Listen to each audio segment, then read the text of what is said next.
You're so And obsessed with yourself still. Like everybody's gonna be like, what's wrong with him? What's going on with him? Yeah, they won't know what to do.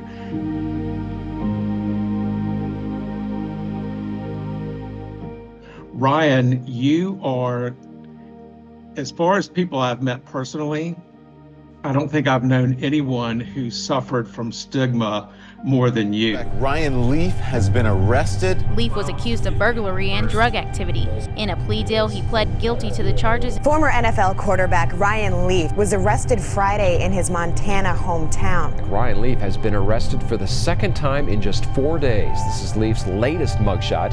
Quarterback Ryan Leaf was sentenced to 10 years of probation. The strange story of Ryan Leaf has taken another turn with a plea deal by customs agents. His career was the epitome of a bust. Ryan Leaf has been arrested. Leaf was indicted in May in Canyon, Texas. Yeah, thanks so much for having me. That was a very powerful day in May last year when I got a chance to come to South Carolina and speak to everybody around the Courage Center. I thought it was incredibly impactful. And stigma is a huge part of what I talk about because I think it's incredibly limiting for people. The idea that someone may know that you need help is more scary than actually getting the help that you need. And that, for me, is the definition of stigma. The fear of someone may knowing that I was addicted to something like that.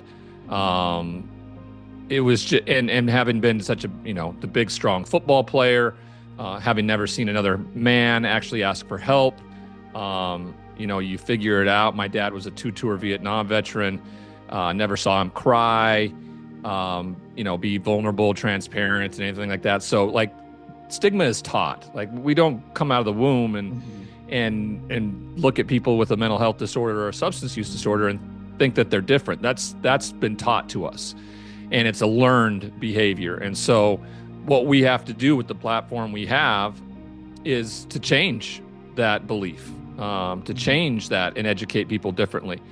The idea that it's a disease and that if treated appropriately, you can go into remission and have the life of your dreams, I think is one that people would look at completely differently if that was the common knowledge. And it is. It's the science. It's been in science medical journals since the 1960s around it being a disease. And so that's an incredibly important piece to this, one that I really stand up to talk about.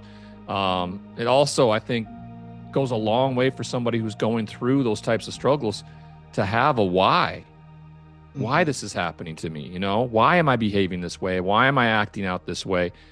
Because of this brain disease that is affecting you, that can be treated. I think that can go so far.